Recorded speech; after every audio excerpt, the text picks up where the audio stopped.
Hello बच्चों, क्या हाल चाल? सब बढ़िया बच्चों। आज हम क्लास 10th का फिजिक्स का एक चैप्टर स्टार्ट कर रहे हैं जिसका नाम है इलेक्ट्रिसिटी। ठीक है, इलेक्ट्रिसिटी का काफ़ी अच्छा चैप्टर है ये और स्कोरिंग चैप्टर भी है। अप्रोक्सीमेटली इसमें 8 to 9 मार्क्स का एग्जाम में आता है। तो हमारा चैप्टर क्या है? इलेक्ट्रिसिटी। इलेक्ट्रिसिटी क्या होती है? अब आपने घरों में देखा होगा फैन, बल्ब, ये सब क्या है, किस पे चलते हैं? ये इलेक्ट्रिसिटी पे चलते हैं। जैसे देखिए, मान लो ये हमारा क्या है, कॉइल है ना, गुड नाइट है, ये भी किस बेसिस पे चल रहा है? इलेक्ट्रिसिटी पे बेसिस पे चल रहा है। इलेक्ट्रिसिटी किससे बनी होती है? इलेक्ट्रिसिटी बनी होती है चार्ज से। तो इलेक्ट्रिसिटी क्या होता है? Electricity it is the flow of charge in a definite direction. ठीक है, जब भी कोई चार्ज कोई डेफिनेट डायरेक्शन में जा रहा है तो उसी को हम क्या बोलेंगे? इलेक्ट्रिसिटी, या बोलेंगे करंट बोलेंगे। ठीक है, अब बच्चों के मन में डाउट है, सर चार्ज क्या होता है?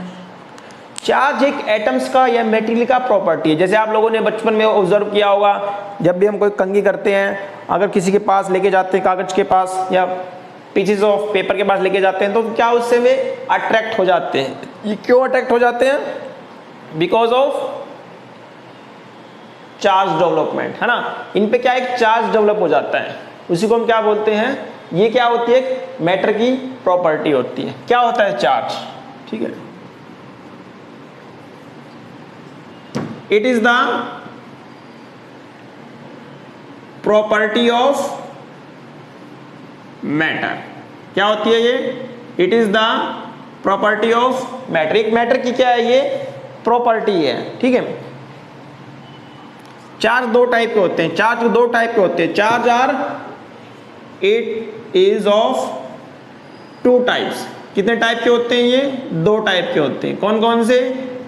Positive charge and negative charge. Okay, अब देखो चार्ज डेवलप कैसे होता है। मान लेते हैं हमारे पास क्या है, दो एटम है। एक एटम हमारे पास आयरन का है, Fe का है, और दूसरा हमारे पास किसका है? कॉपर का है। ठीक है, अब आयरन के पास भी अपने इलेक्ट्रॉन है और कॉपर के पास भी अपने इलेक्ट्रॉन है। अब हम क्या करते हैं? कॉपर अपने इलेक्ट्रॉन आयरन को दे देता है। क्या करता है? कॉपर अपने इलेक्ट्रॉन आयरन को दे देता है। तो आयरन के पास क्या हो जाता है? नंबर ऑफ इलेक्ट्रॉन ज्यादा हो जाते हैं। और जैसा कि हमें पता है, चार्ज ऑन इलेक्ट्रॉन क्या होता है? नेगेटिव चार्ज होता है। मतलब स्टार्टिंग में जो आयरन था वो न्यूट्रल था, ठीक है, बट जब जैसे ही इसको इलेक्ट्रॉन मिला, उस पर क्या चार्ज आ गया? नेगेटिव चार्ज आ गया। कौन सा चार्ज आ गया? नेगेटिव। और इसके पास नेगेटिव चार्ज की कमी हो गई। इसका मतलब इसके पास कौन सा चार्ज आ गया? Positive charge. तो हमारे पास जनरली दो टाइप के चार्ज होते हैं, positive and negative charge. But एक थर्ड टाइप के चार्ज को देख लेते हैं, जिसको बोलते हैं हम न्यूट्रल।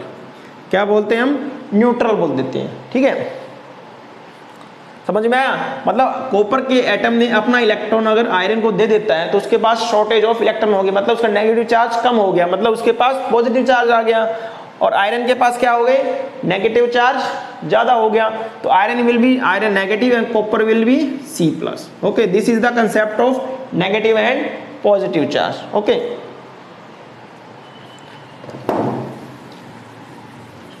अभी हमारे पास क्या चार्ज का प्रॉपर्टी है? Property of charge. क्या क्या चार्ज का प्रॉपर्टी होता है बताओ? ठीक है, चार्ज का क्या प्रॉपर्टी होता है? Property of charge. चार्ज का क्या क्या प्रॉपर्टी है? पहला प्रॉपर्टी क्या है? नंबर 1, लाइक चार्जेस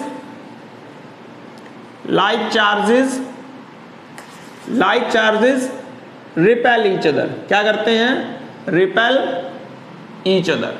जो लाइक चार्जेस होते हैं क्या करते हैं? रिपेल करते हैं। जैसे एक मान लो नेगेटिव चार्ज है और एक दूसरा भी नेगेटिव चार्ज है, अगर इनको पास लाने की कोशिश करेंगे तो क्या करेंगे? ये दूर भागेंगे। मान लो एक नेगेटिव चार्ज, मान लो ये दूसरा नेगेटिव चार्ज आज ये है, दोनों पे सेम चार्ज, अगर मैं इन दोनों को पास लाने की कोशिश करूंगा तो ये दूर भागेंगे। इसी को बोलते हैं हम रिपल्शन बोलते हैं। ठीक है, तो like charges repel each other and unlike charges attract each other. Okay, like charges repel each other and unlike charges attract each other. देखो जैसे मान लो एक पॉजिटिव चार्ज है और एक नेगेटिव चार्ज है, तो ये क्या करेंगे आपस में अट्रैक्ट करेंगे, और ये आपस में क्या कर रहे थे, दूर भाग रहे थे, या क्या कर रहे थे, दूर भाग रहे थे। तो like charges repel each other, unlike charges attract each other. देखो इसके कई सारे कॉन्फ़िगरेशन बनते हैं, जैसे मान लो नेगेटिव नेगेटिव, क्या है ये, positive negative, positive positive and negative positive. यहां पर देखो लाइक चार्जेस तो क्या होंगे, repel, unlike charges attract, like charges repel, unlike charges attract. Okay, ये क्वेश्चन हमारे एग्जाम में 2 मार्क्स में पूछ लेता है, ठीक है। नेक्स्ट क्या हमारा, concept of charge. Concept of charge, charge का क्या कंसेप्ट है, ठीक है। ओके, देखो जैसे कि हमें पता हमारे चार्ज क्या 3 टाइप के होते हैं, पॉजिटिव नेगेटिव एंड न्यूट्रल, ठीक है। तो कंसेप्ट ऑफ चार्ज क्या, concept of charge, sorry concept of charge, concept of charge क्या होगा, देखो चार्ज ऑन इलेक्ट्रॉन क्या होता है, चार्ज ऑन इलेक्ट्रॉन, इलेक्ट्रॉन पे कितना चार्ज होता है, -1.6 10⁻⁻19 coulomb, and charge on proton पे क्या होता है, प्रोटॉन पे चार्ज होता है पॉजिटिव 1.6 10⁻⁻19 कूलाम। देखो इलेक्ट्रॉन पे चार्ज होता है नेगेटिव यानी प्रोटॉन पे चार्ज होता है पॉजिटिव, और न्यूट्रॉन पे क्या चार्ज होता है, neutron, charge on neutron, charge on neutron, charge on neutron क्या होगा, 0, मतलब न्यूट्रॉन पर क्या है, कोई चार्ज नहीं होता। जैसे कि मान लो ये हमारा क्या है, एटम है ना, यहाँ पर हमारा क्या है, न्यूक्लियस, और यहाँ पर क्या है, इलेक्ट्रॉन रिवॉल्व कर रहे हैं, है ना, आया समझ में, इलेक्ट्रॉन क्या कर रहे हैं, यहाँ पर रिवॉल्व कर रहे हैं। अभी एग्जाम में क्या है, एक क्वेश्चन आता है, how many electron are there in 1 coulomb charge. आप सभी नोट कर लीजिए, सीबीएसई एग्जाम में, स्टेट बोर्ड में हर बार पूछा जाता है। क्वेश्चन क्या हमारा, how many electron have in 1 coulomb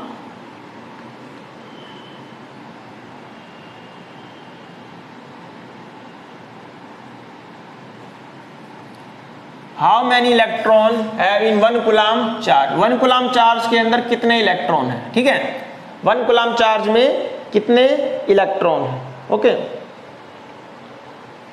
ठीक है। जैसे कि मैंने आपको बताया था चार्ज ऑन इलेक्ट्रॉन कितना होता है, 1.6 10⁻⁻19 कूलाम, मतलब एक इलेक्ट्रॉन पर चार्ज कितना होता है, 1.6 10⁻⁻19 कूलाम। हमें क्या बताना, 1 कूलाम पे चार्ज बताना है ना, तो हम क्या करेंगे, यूनिटरी कंसेप्ट से जाएंगे। क्या होगा हमारा, 1.6/19 कूलाम चार्ज होता है 1 इलेक्ट्रॉन पर, तो 1 कूलाम चार्ज कितने पे होगा, 1/1.6 10⁻⁻19 इलेक्ट्रॉनों पर। तो ये किसके बराबर हो जाएगा, 19 ऊपर चला जाएगा, तो 10⁻19 अपॉन में 1.6, और इसको हम सिंप्लीफाई करके लिखेंगे तो क्या हो जाएगा, 6.25 10⁻18 इलेक्ट्रॉन, ओके। इसका मतलब जो 1 कूलाम चार्ज होता है उसके अंदर 6.25 की पावर 18 इलेक्ट्रॉन इसके ऊपर होते हैं, ठीक है।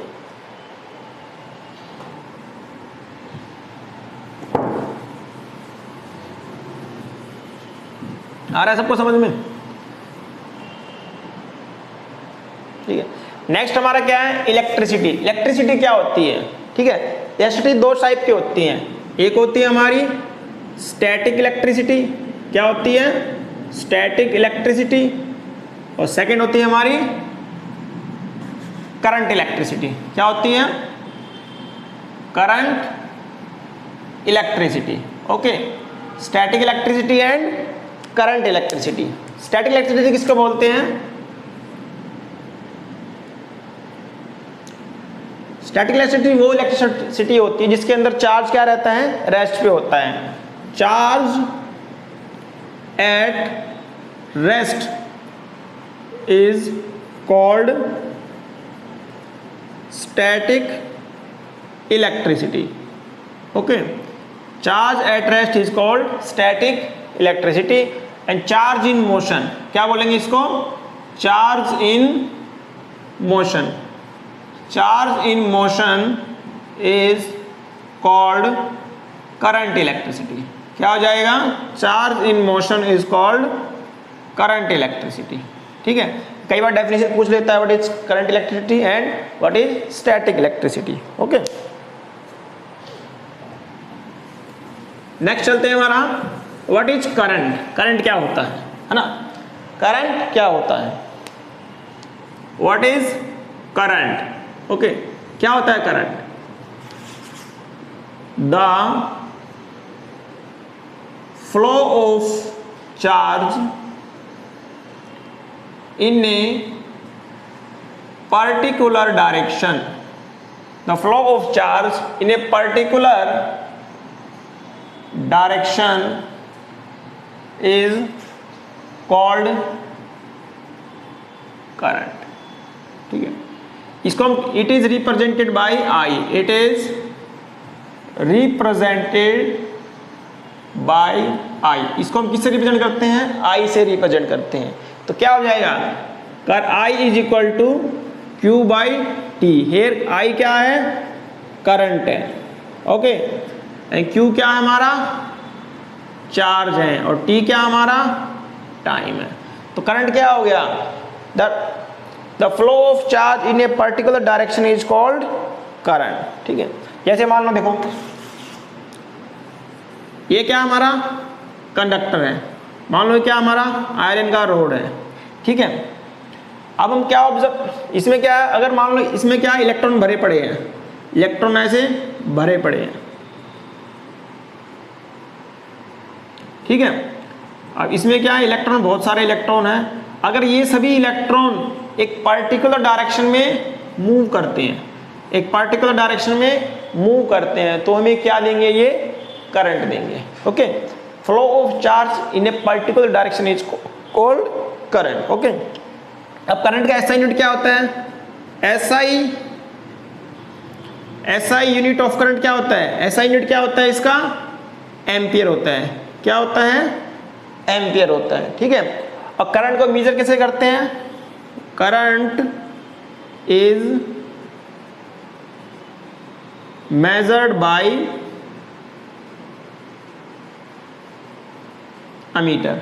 Current is measured by ammeter. Current को किससे मेजर करते हैं, अमीटर से मेजर करते हैं।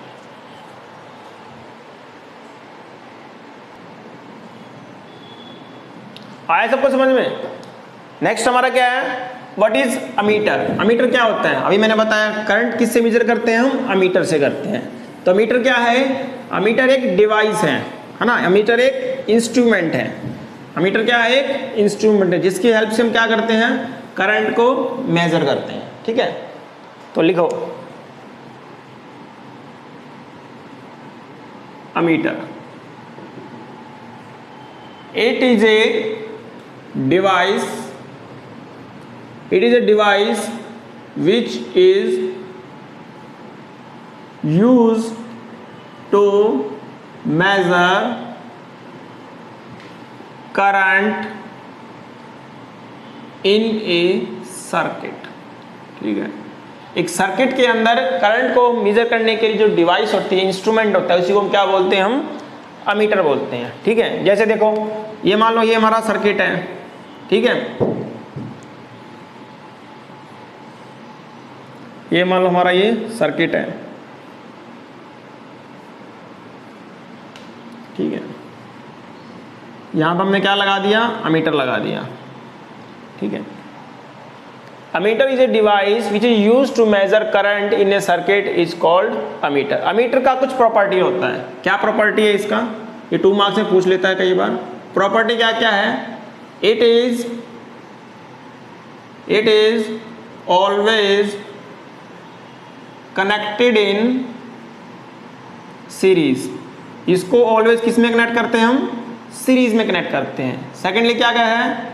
It has very low resistance. क्या है इसका? It has very low resistance, इसका रेजिस्टेंस बहुत कम होता है। ओके, और अमीटर को क्या करते हैं? ऑलवेज सीरीज में कनेक्ट करते हैं। अमीटर का सिंबल क्या है? ऐसे सिंबल है, यहाँ पर बीच में ए, ये पॉजिटिव टर्मिनल, ये इसका negative terminal. Okay,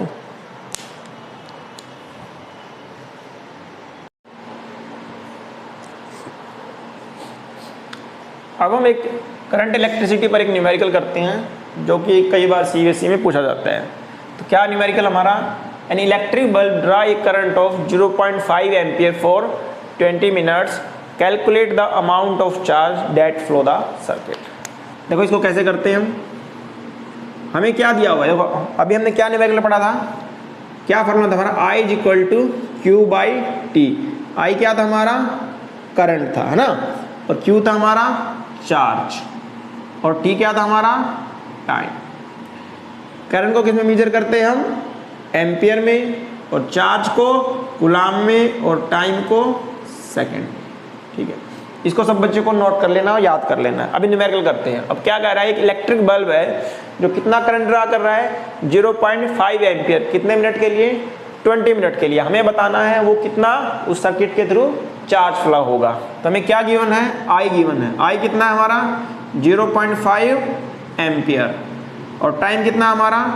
20 minute. Current का यूनिट क्या है? एम्पियर, ये सही है, और टाइम का यूनिट क्या है? मिनट, बट हमारे यहाँ पर क्या है? सेकंड। तो हम इसको क्या करेंगे? सेकंड में कन्वर्ट करेंगे, और एक मिनट में कितना सेकंड होता है? 60। तो this will be multiply by 60 is equal to 1200।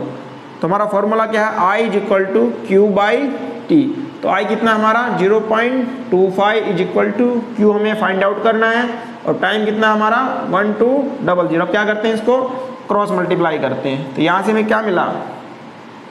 1200 multiply 2500 is equal to Q. 00 से 00 cancel, Q will be equal to 300 coulomb. Okay, this will be our answer. Note down please.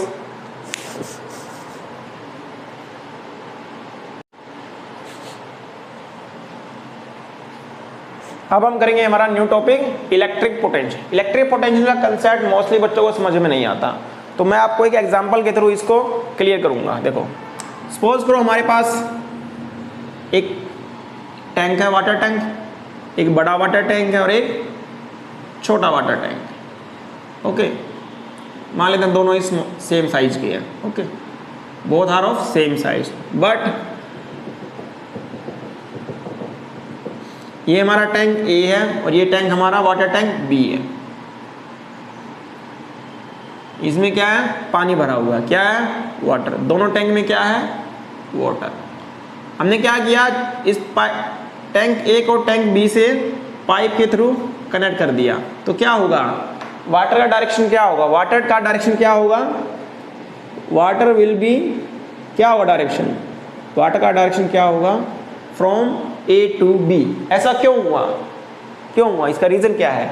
इसका reason यही है कि water A के पास higher potential है as compare to water B. देखो point हम दे देते, इस पॉइंट ओ ले देते हैं, तो ये भी हमारा पॉइंट क्या है? ओ। ओ पॉइंट तक देखो, ओ हाइट तक दोनों के पास क्या था? सेम पोटेंशियल था, सेम वाटर था। बट जो ओ से डी पॉइंट तक जो वाटर था, हमारा हाइट का वाटर था, उसने क्या किया? नीचे वाले वाटर को पुश किया। इसी डीओ के कारण इसका पोटेंशियल ज्यादा था। तो इसीलिए क्या हुआ? जो फ्लो ऑफ वाटर का डायरेक्शन क्या हुआ? From higher potential to lower potential, higher potential to lower potential. यही कंसेप्ट हमारा कहाँ यूज होता है? इलेक्ट्रिक चार्ज में यूज होता है। क्या? कोई भी चार्ज जब फ्लो होता है वो हायर पोटेंशियल से लोअर पोटेंशियल की तरफ मूव होता है। ठीक है, वैसे ही जैसे हमारा जो वाटर है वो हायर पोटेंशियल से लोअर पोटेंशियल की तरफ मूव हो रहा था। Come to definition. आखिर इलेक्ट्रिक पोटेंशियल है क्या? बहुत से बच्चों को कंफ्यूजन रहती है। इससे पहले एक कंसेप्ट बताते हैं। जैसे ये हमारा क्या है? Positive charge. पॉजिटिव चार्ज क्या करता है, पॉजिटिव के चार्ज के पास जो इलेक्ट्रिक फील्ड होता है वो इस टाइप का होता है ना। ये क्या है, ये जो लाइन थी क्या बता रही है, इलेक्ट्रिक फील्ड की पावर बता रही है। क्या बता रही है, ये इलेक्ट्रिक फील्ड की पावर बता रही है। जो पॉजिटिव चार्ज है वो क्या करता है, अपने चारों तरफ अपना फील्ड छोड़ता है। जैसे मान लो यहाँ पर मान लो कोई +1 चार्ज यहाँ पर आ गया, तो जैसे मैंने आपको बताया था प्रॉपर्टी ऑफ चार्ज में पॉजिटिव पॉजिटिव आपस में रिपेल करते हैं। तो ये पॉजिटिव चार्ज जो बड़े वाला चार्ज है और ये क्या है, टेस्ट चार्ज यानी स्मॉल चार्ज, ये बड़े वाला चार्ज छोटे वाले चार्ज को क्या करेगा, पुश करेगा, अब ये करेगा इधर तो दूर भगाएगा, ठीक है। और सेम क्या है, नेगेटिव चार्ज, नेगेटिव चार्ज का क्या प्रॉपर्टी रहता है, ये क्या करता है, इलेक्ट्रिक फील्ड को अपनी तरफ बुलाता है, मतलब इलेक्ट्रिक लाइन ऑफ फोर्स को अपनी तरफ अट्रैक्ट करता है। यहाँ पर मान लो कोई भी पॉजिटिव चार्ज आ गया तो क्या होगा, इसको अपनी तरफ अट्रैक्ट करेगा। जो पॉजिटिव चार्ज होता है उसका इलेक्ट्रिक फील्ड का डायरेक्शन क्या होता है, आउटवर्ड। तो लिख लो आप, positive charge have electric field outward. जो पॉजिटिव चार्ज है उसका इलेक्ट्रिक फील्ड क्या होता है, आउटवर्ड होता है। दूसरा क्या है, जो नेगेटिव फील्ड होता है, जो नेगेटिव फील्ड होता है, negative field have, negative field नहीं, negative charge, negative charge, negative charge have inward electric field, inward electric field. जो नेगेटिव चार्ज होता है उसका क्या होता है, इलेक्ट्रिक फील्ड इनवर्ड होता है। अब हमारे टॉपिक के ऊपर चलते हैं, व्हाट इज इलेक्ट्रिक पोटेंशियल।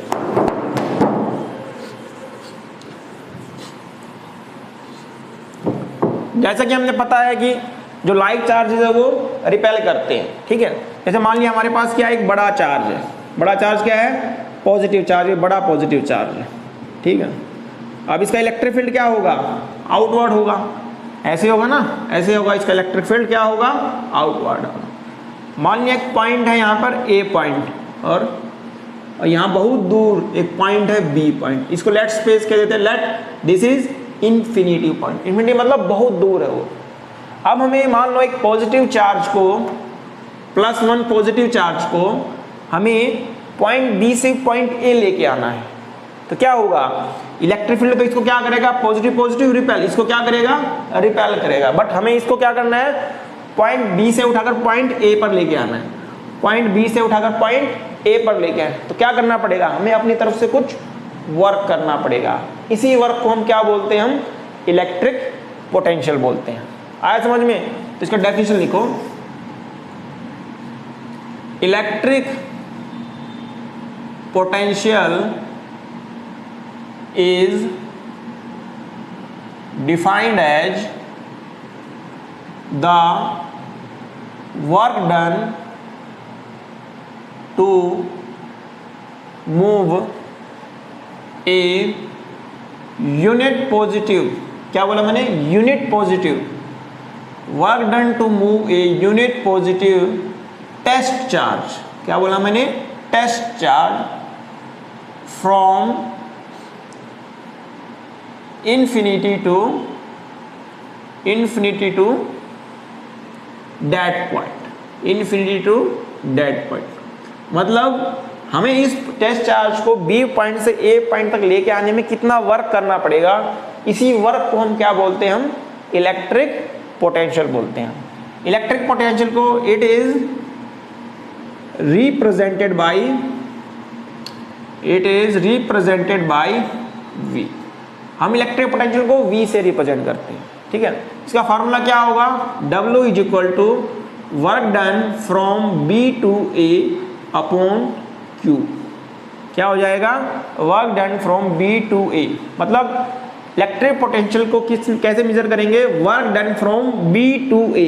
ये B कहाँ पे, यहाँ पर क्या है, इन्फिनिटी है, तो इसको हम क्या लिख देंगे यहाँ पर, work done from infinity to A upon charge is called electric potential. आया समझ में, मतलब electric potential at a point is defined as work done to move a unit positive test charge from infinity to that point it is called electric potential. इसको हम क्या बोलते हैं, इसको रिप्रेजेंट करते हैं V से। इसका फार्मूला क्या हो गया, V is equal to W/Q। यहाँ पर ये जो Q है ये बड़े वाला चार्ज है और ये क्या हमारा स्मॉल चार्ज है। ओके, नोट कीजिए इसको।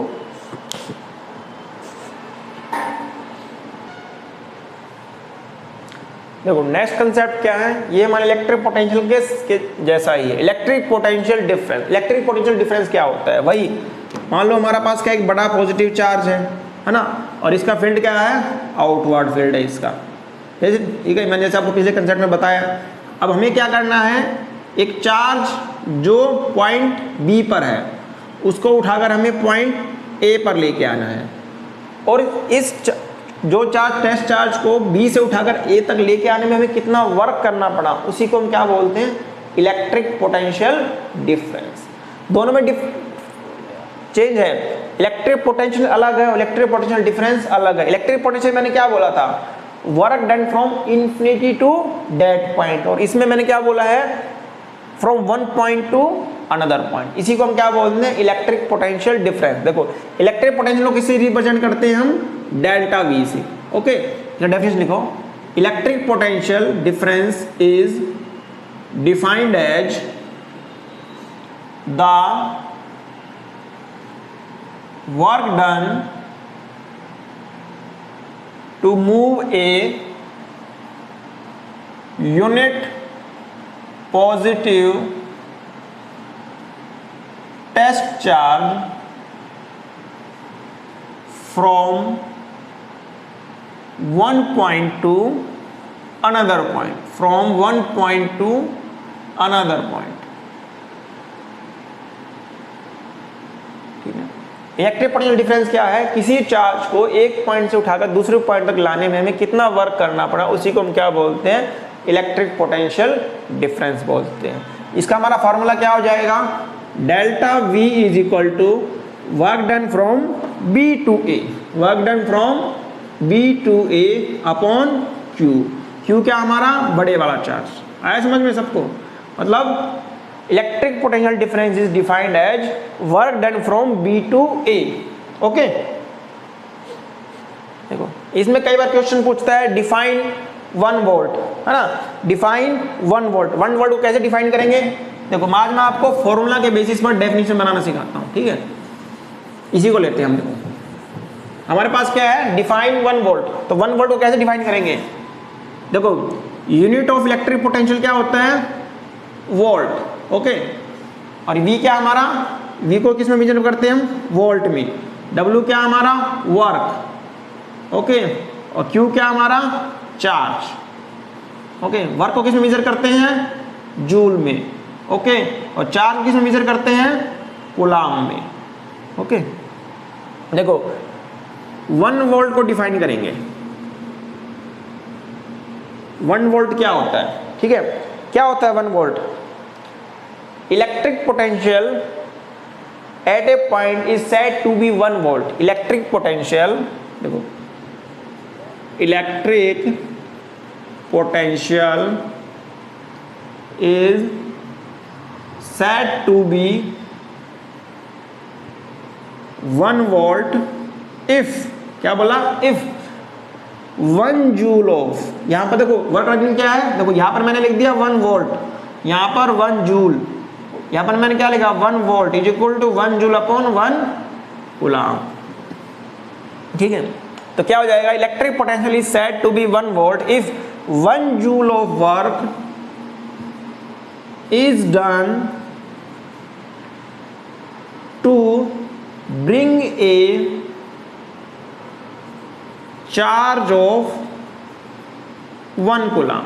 एक 1 कूलाम के चार्ज को एक पॉइंट से दूसरे पॉइंट तक लाने में कितना वर्क करना पड़ा, उसी को हम क्या बोलते हैं, हम 1 वोल्ट बोलते हैं। If 1 joule work is done to bring a charge of 1 coulomb from 1 point to another point, इसी को हम क्या बोलते हैं, हम इलेक्ट्रिक पोटेंशियल 1 वोल्ट बोलते हैं। ठीक है, नेक्स्ट क्या है इसको, how to measure electric potential. अभी बच्चों से मैं सर इसका प्रैक्टिकल यूज क्या है, प्रैक्टिकल यूज मैं आपको बताता हूँ। सभी के घरों में इन्वर्टर बैटरी होगा, है ना। जो हमारा घर में बैटरी आता है वो होता है 12 वोल्ट का। जो हमारे जो रिमोट में जो सेल डलता है, एसी में सेल डलता है, वो होता है 1.5 वोल्ट, 6 वोल्ट इस टाइप का रहता है। तो जो वो है ना वोल्ट, वी वोल्ट, वही क्या हमारा electric potential. Okay, electric potential को कैसे मेजर करते हैं? इलेक्ट्रिक पोटेंशियल को मेजर करते हैं वोल्ट मीटर से। किससे मेजर करते हैं? Volt meter. एग्जाम में बहुत बार पूछता है व्हाट इज वोल्ट मीटर, तो लिखो इधर electric potential is measured by volt meter. Okay, तो वोल्ट मीटर क्या है? Volt meter. Okay, volt meter क्या है? It is a device, it is a device which is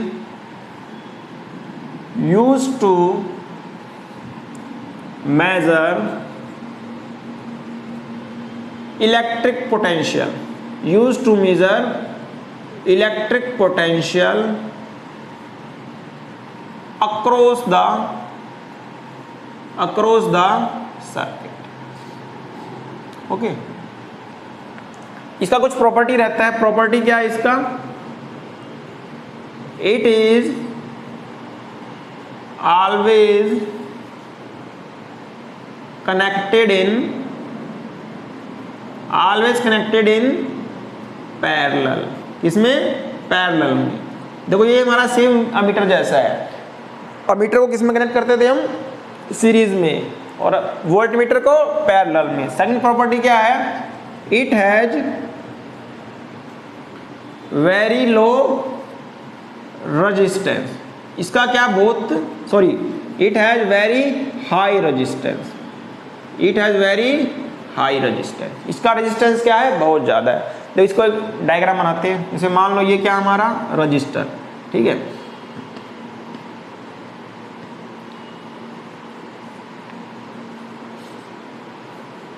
ये हमारा स्विच, ये हमारा बैटरी। तो हम वोल्ट मीटर कहाँ लगाएंगे? पैरेलल में लगाएंगे। जिसके अक्रॉस हमें पोटेंशियल को मेजर करना, उसको हम क्या बोलेंगे? Volt meter. तो हमने क्या किया? एक बैटरी लिया, ये क्या हमारा वोल्ट मीटर, ये हमारा क्या है? रजिस्टर, ये बल्ब, और ये हमारा स्विच, और ये हमारा बैटरी। तो मैंने क्या किया? रजिस्टर के पैरेलल में एक वोल्ट मीटर को कनेक्ट कर दिया। यही हमारा क्या वोल्ट मीटर का यूज है। वोल्ट मीटर किस लिए काम आता है? किसी सर्किट के या किसी कंडक्टर के या किसी रजिस्टर के across potential difference find out करने में।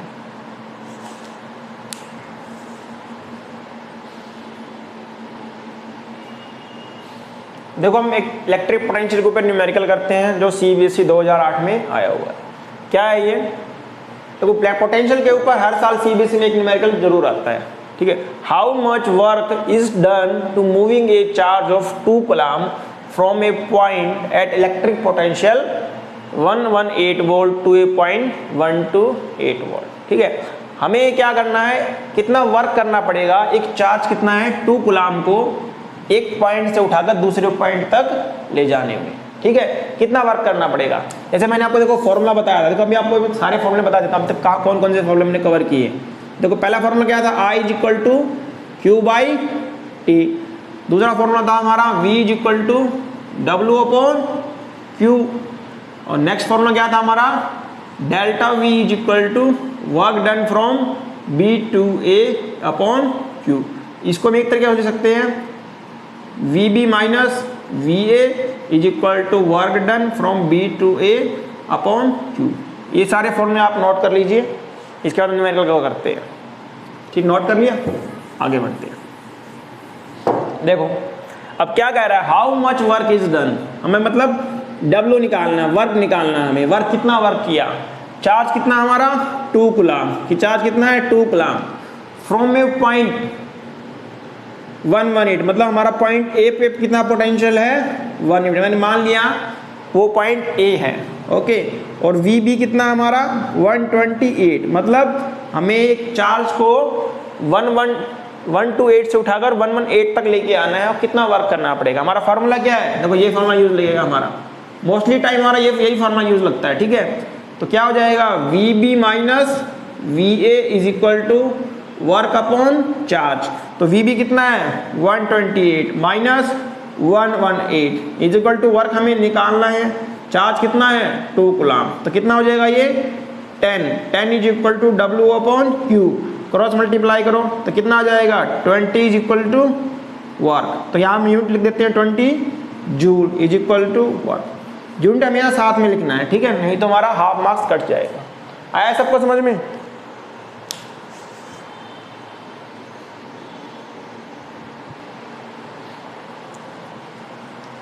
नेक्स्ट हमारा टॉपिक है Ohm's law. Ohm's law 101% exam में आना होता है। ओम्स लॉ डायरेक्टली पूछ लेता है या इसके ऊपर न्यूमेरिकल जरूर पूछ लेता है। ओम्स लॉ क्या है? बहुत आसान है। देखो ओम्स लॉ क्या बोलता है? ओम्स लॉ करंट और पोटेंशियल डिफरेंस के बीच में रिलेशन बताता है। मैं आपको लाइव एग्जांपल बताता हूँ। जैसे हमारे घरों में एसी रहता है, सर्दियों में हम गीजर यूज करते हैं। जब भी हम आपने ऑब्जर्व किया होगा, जब भी हम गीजर या एसी ऑन करते हैं तो हमारा जो बल्ब है वो फ्लक्चुएट करता है, मतलब उसका एक बार कुछ सेकंड के लिए उसका रोशनी कम ज़्यादा हो जाता है। ऐसा किस लिए होता है?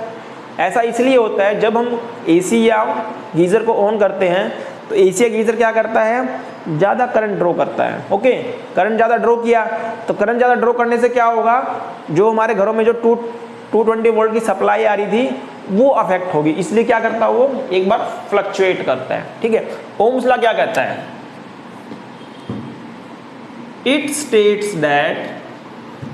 It states that under constant temperature and pressure the current flowing through a conductor, it states that under constant temperature and pressure the current flowing through a conductor is directly proportional to applied potential difference. Applied proportional to potential difference. Potential difference. Okay, देखो आपको समझाता हूं। देखो हमारा Ohm's law हर जगह valid नहीं है, हर time valid नहीं है। इसके लिए क्या होना चाहिए, टेम्परेचर और physical condition of the instrument या प्रेशर क्या होना चाहिए, कांस्टेंट होना चाहिए। कांस्टेंट होना चाहिए। मैं आपको एक एग्जांपल बताता हूं। देखो मान लो हमारे पास क्या एक इंस्ट्रूमेंट है, ठीक है, ये क्या हमारे पास एक इंस्ट्रूमेंट है, ठीक है। अगर टेम्परेचर मान लो, टेम्परेचर हमारा कांस्टेंट है, टेम्परेचर हमारा मान लो कांस्टेंट है, तो क्या होगा, जैसे जैसे हम करंट बढ़ाएंगे वैसे वैसे हमारा, मान लो करंट 1 एम्पीयर दिया हमें, मान लो कोई रजिस्टर है ना, इसको हमने क्या किया, बैटरी से कनेक्ट कर दिया। अब इसको हमने क्या किया, करंट दिया 1 एम्पीयर, तो पोटेंशियल डिफरेंस मान लो 5 वोल्ट आ गया इसके ऊपर। फिर हमने 2 एम्पीयर दिया तो ये कितना हो गया, 7 हो गया। जैसे जैसे हम करंट को बढ़ा रहे हैं वैसे वैसे क्या हो रहा है, पोटेंशियल डिफरेंस भी इंक्रीज हो रहा है, but under constant temperature and physical condition. कौन से, फिजिकल कंडीशन, जैसे टेम्परेचर कांस्टेंट होना चाहिए, प्रेशर कांस्टेंट होना चाहिए, अदर फिजिकल कंडीशन ये उसका सेम रहना चाहिए। तभी अगर मान लो आप सपोज करो टेम्परेचर कांस्टेंट नहीं है, यहाँ कर देते हैं, देखो ये टेम्परेचर कांस्टेंट का और ये टेम्परेचर कांस्टेंट नहीं है, तो क्या होगा, हमने जैसे ही करंट बढ़ाया ये क्या हो गया, घटने लग गया। मान लो 8 हो गया, करंट बढ़ाया फिर ये 5 हो गया, ठीक है, ये 6 हो गया। इसका मतलब क्या हुआ, अगर हमारा टेम्परेचर कांस्टेंट होगा तभी हमारा ओम्स लॉ वैलिड होगा। ओम्स लॉ क्या कह रहा है, under it state that under constant temperature and pressure the current flowing through a conductor is directly proportional to potential difference. मतलब जो करंट होगा हमारा वो पोटेंशियल डिफरेंस के प्रोपोर्शनल होगा। इसको ऐसे भी लिख सकते हैं, V is directly proportional to I, तो V इज इक्वल टू क्या हो जाएगा, IR। यहाँ पर हमारा V क्या है, V हमारा है पोटेंशियल और I क्या हमारा करंट और R क्या हमारा रेजिस्टेंस। ओके, इसका मतलब V is equal to IR क्या हमारा ओम्स लॉ का इक्वेशन। ये बहुत इंपॉर्टेंट रिलेशन है, इसके ऊपर एग्जाम में न्यूमेरिकल बहुत बार आते हैं। ठीक है, आया सबको समझ में। अब देखो आगे, देखो यहां से क्या एक खूबसूरत रिलेशन निकल के सामने आया। क्या रिलेशन निकल के सामने आया कि जो हमारा V इज इक्वल टू क्या है, आई आर है। ओके, तो हम क्या लिख सकते हैं, V upon I is equal to R. मतलब क्या हुआ, R क्या हमारा रेजिस्टेंस, ठीक है। तो हम यहाँ पर रेजिस्टेंस का डेफिनेशन भी दे सकते हैं। क्या रेजिस्टेंस क्या होता है, वैसे रेजिस्टेंस क्या होता है, रेजिस्टेंस क्या होता है, रेजिस्टेंस मतलब रुकावट, रेजिस्टेंस मतलब रुकावट, क्या है, रुकावट। जैसे मान लो किसी कंडक्टर के अंदर करंट फ्लो हो रहा है, ठीक है, जैसे मान लो ये हमारा क्या है, कंडक्टर है। अब इसमें से क्या है, करंट फ्लो हो रहा है, बट रास्ते में क्या आयंस आ जाते हैं, तो क्या होगा, इसका स्पीड क्या हो जाएगा, कम हो जाएगा। वही उन्हीं आयंस को हम क्या बोलते हैं, हम रेजिस्टेंस बोलते हैं या रुकावट बोलते हैं। ठीक है, ठीक है। तो रेजिस्टेंस का डेफिनेशन क्या है, रेजिस्टेंस का डेफिनेशन क्या है, the opposition offered by a conductor, the opposition offered by a conductor is called resistance। एक डेफिनेशन तो हमारा ये हो गया कि जो अपोजिशन ऑफर्ड करता है। नेक्स्ट डेफिनेशन क्या है हमारा, the ratio of potential difference to current is called resistance। the ratio of potential difference to current is called resistance। Okay, जो रेशियो होगा हमारा करंट पोटेंशियल डिफरेंस टू आई का, उसको हम क्या बोलेंगे, रेजिस्टेंस बोलेंगे। ओके, इसको हम यहाँ ऐसे भी लिख सकते हैं, देखो V is equal to I R है, इसको हम कैसे भी लिख सकते हैं, जो V होगा हमारे किसके प्रोपोर्शनल है, R के, सॉरी इसको ऐसे लिखते हैं यहाँ तक,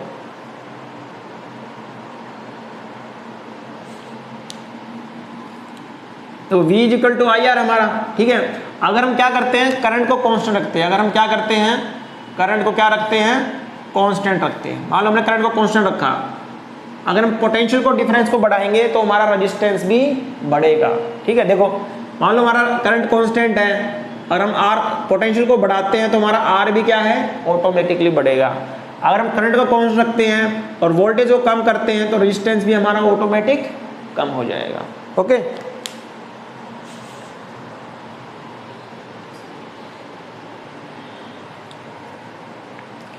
तो सबको समझ में आया रेजिस्टेंस का। अब रेजिस्टेंस के बारे में कुछ और पढ़ते हैं। देखो रेजिस्टेंस का यूनिट, रेजिस्टेंस को किस में मेजर करते हैं, रेजिस्टेंस को मेजर करते हैं ओम्स में।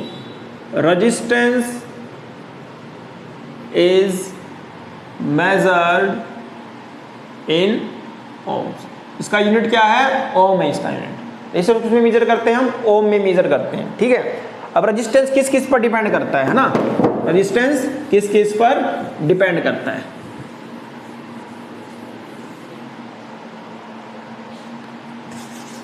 रेजिस्टेंस के ऊपर हमारे 3 मार्क्स में एक सवाल आता है, प्रॉपर्टी। ठीक है, रेजिस्टेंस की प्रॉपर्टी क्या क्या है। ठीक है, रेजिस्टेंस किस किस पर डिपेंड करता है, रेजिस्टेंस डिपेंड अपॉन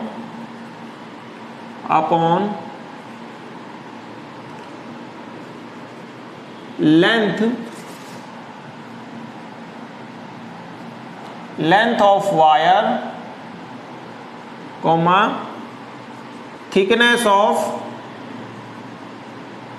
वायर या nature of material, nature of material. Okay, जो हमारा रेजिस्टेंस है वो लेंथ पे डिपेंड करता है। ठीक है, रेजिस्टेंस है वो हमारा किस पे डिपेंड करता है, लेंथ पे डिपेंड करता है। अगर हमारा वायर का लेंथ ज़्यादा होगा रेजिस्टेंस ज़्यादा होगा, वायर का थिकनेस कम होगा रेजिस्टेंस कम होगा, है ना। जैसे देखो R is equal to rho L by A, ये हमारे पास एक फॉर्मूला है। ठीक है, ये क्या है, R फॉर रेजिस्टेंस, ये क्या है, रो, क्या बोलेंगे इसको, रो मतलब रेजिस्टिविटी, R क्या हमारा, resistance.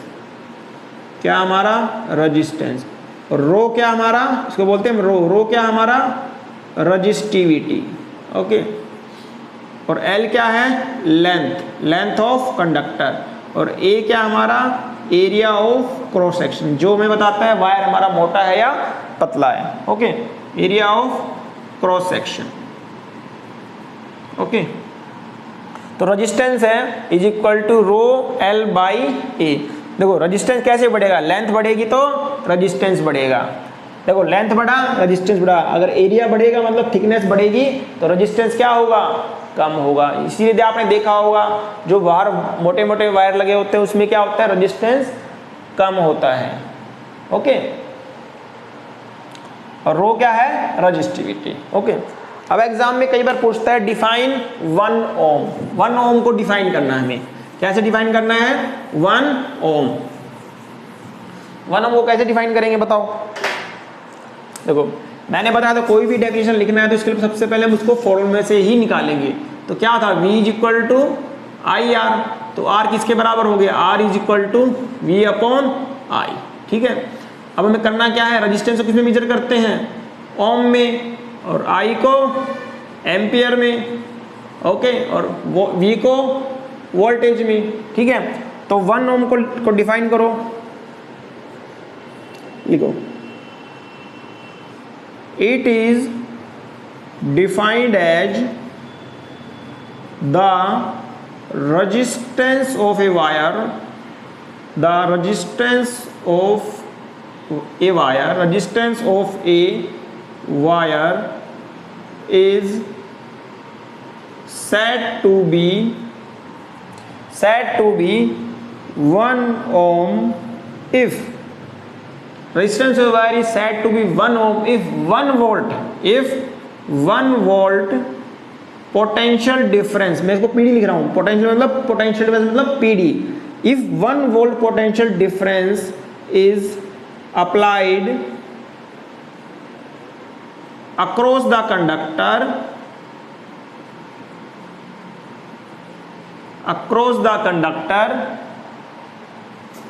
through which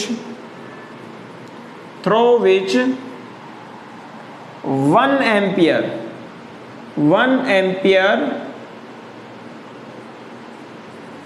current passes. आया समझ में। 1 ओम को कैसे डिफाइन करेंगे, देखो R इज इक्वल टू क्या है 1 सबको 1 लिख दो, मतलब 1 ओम इधर, 1 वोल्टेज इधर, 1 एम्पियर इधर, ठीक है। इसके बेसिस पे डेफिनेशन बना लो, तो क्या हो जाएगा, it is defined as resistance of a wire is said to be 1 ohm if 1 volt potential difference is applied across the conductor through which 1 ampere current passes through, okay। Note down करो इसको।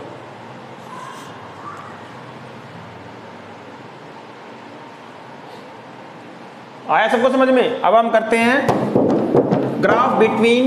Graph और Ohm's law, graph between V and I, ठीक है। Exam में कई बार पूछता है graph के ऊपर क्वेश्चन। देखो ग्राफ क्या बोलते हैं, देखो हमारा ओम्स लॉ क्या था, V is directly proportional to I, ठीक है। डायरेक्टली प्रोपोर्शनल का मतलब क्या होता है, जैसे मैं जितना ज़्यादा काम करूंगा मुझे उतना ज़्यादा भूख लगेगा, मैं जितना मेहनत करूंगा मैं उतना पैसा कमाऊंगा, तो उसका मतलब क्या हो गया, वो डायरेक्टली प्रोपोर्शनल है।